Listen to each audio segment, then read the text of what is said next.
Nah itu tadi adalah proses pasca observasi ya Bu ya, yang itu merupakan menggunakan metode coaching ya, coaching dari supervisi akademik.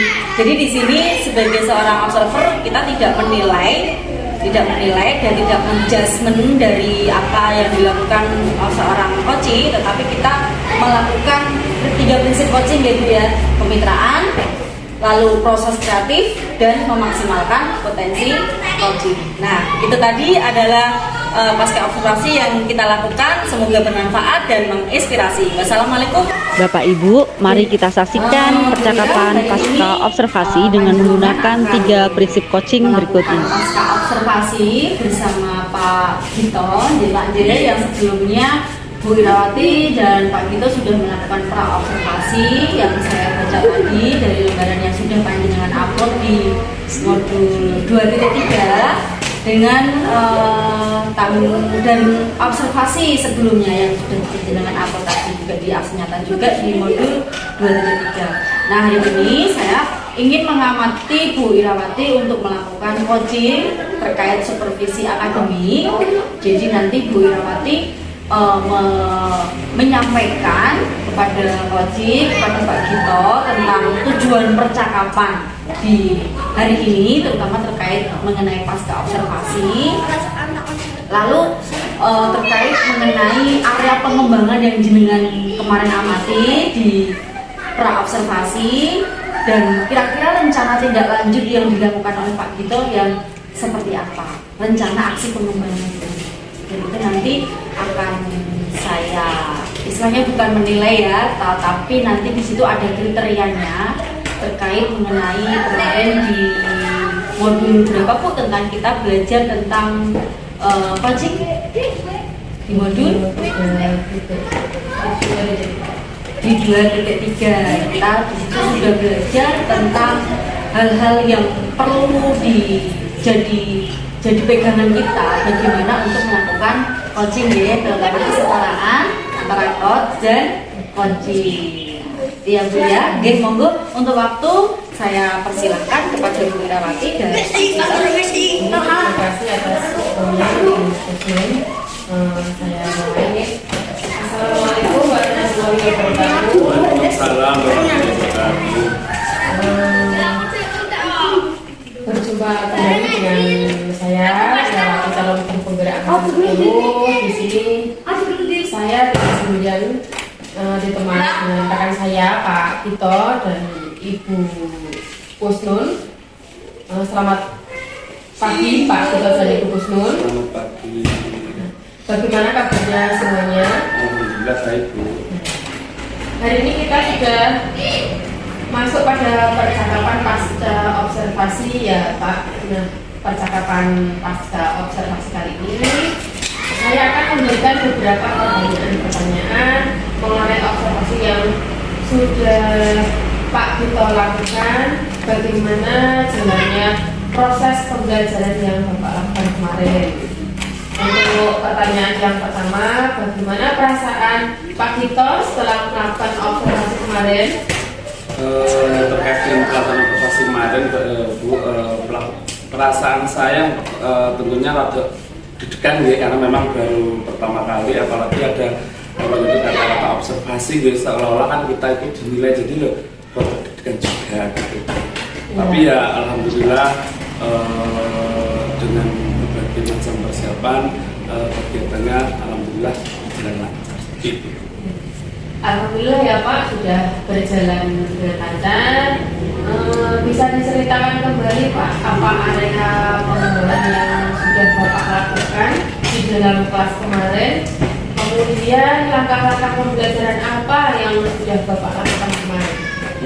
Baik, terkait dengan area pengembangan, yaitu pengetahuan dan keterampilan, di mana pada area pengetahuan siswa mampu memahami penjumlahan dengan benar. Itu, dan untuk area keterampilannya, siswa mampu mengekspresikan dalam rumus dan menggunakan tanda dan simbol penjumlahan. Jadi perangkat pembelajaran yang dimulai dari modul ajar, materi pembelajaran, dan juga asesmennya seperti itu. Baik Pak, berarti area pengembangannya di pengetahuan dan keterampilan ya Pak. serta langkah-langkahnya sudah Bapak sebutkan tadi. Nah, sekarang menurut Pak Gito untuk area pengembangannya sudah bisa dilakukan dengan baik apa belum? Kalau menurut saya pribadi Bu, terkait kegiatan kemarin kemudian merasa sudah lancar ya, sudah berjalan dengan baik. Namun tentunya banyak juga kekurangan karena saya sendiri masih tahap proses belajar, jadi ya ada beberapa kendala dan kekurangan. Menurut Bapak, kendala atau kekurangan apa yang Bapak hadapi pada proses pembelajaran kemarin? Kemarin ketika saya melakukan proses pembelajaran itu saya masih melihat ada anak-anak yang kurang aktif, ada anak-anak yang masih berdiam, tidak mau terlibat secara langsung dengan kegiatan pembelajaran seperti itu. Baik Pak, berarti masih ada siswa yang kurang aktif ya seperti itu ya Pak? Iya. Yang hanya diam saja, terus hanya mengandalkan temannya saat berdiskusi seperti itu ya. Untuk hal itu kira-kira kenapa ya bisa terjadi seperti itu Pak?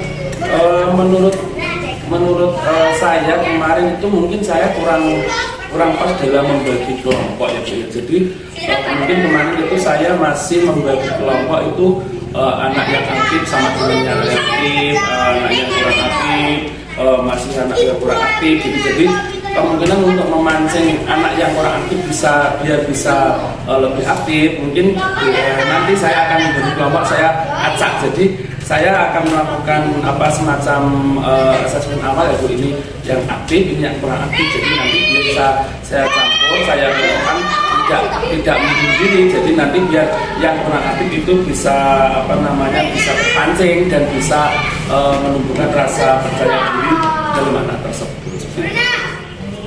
Apa rencana ke depannya Bapak agar proses pembelajarannya bisa berjalan dengan baik? Semua siswanya bisa aktif dalam diskusi kelompok. Oh iya, mungkin rencana ke depan insya Allah saya akan menerapkan pembelajaran berdiferensiasi ya.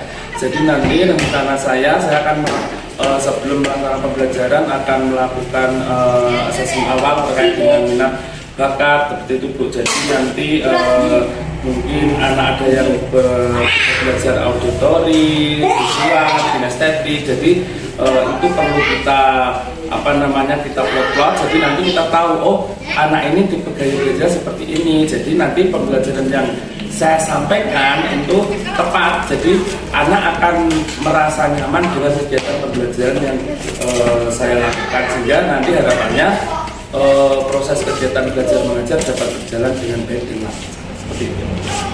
Baik Pak, semoga apa yang Bapak ajarkan tadi bisa terlaksana dengan baik dan lagi memberikan pembelajaran yang baik terhadap siswa-siswanya. Saya tunggu cerita Pak Gito selanjutnya, apakah acara tersebut dapat terrealisasikan dengan baik atau belum. Nah, untuk rencananya sendiri kapan ini akan melakukan rencana tersebut Pak? Insya Allah mungkin mulai minggu depan insya Allah kami akan menerapkan pembelajaran berdiferensiasi itu Bu. Sebelumnya saya juga terima kasih pada Bu Ira yang telah melakukan coaching ini, sehingga saya dapat menemukan kelemahan saya dalam kegiatan proses belajar. Kemudian saya bisa mengevaluasinya, sehingga saya ke depan akan memperbaiki dari kekurangan-kekurangan saya tersebut. Terima kasih atas waktu coaching ini. Ya, terima kasih kembali ya Pak. Demikian rangkaian observasi supervisi sudah selesai ya Pak.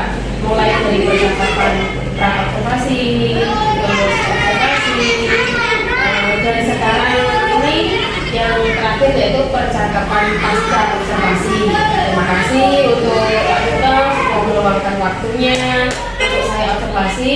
Saya minta maaf jika ada observasi saya kurang berkenan di Pak Gito.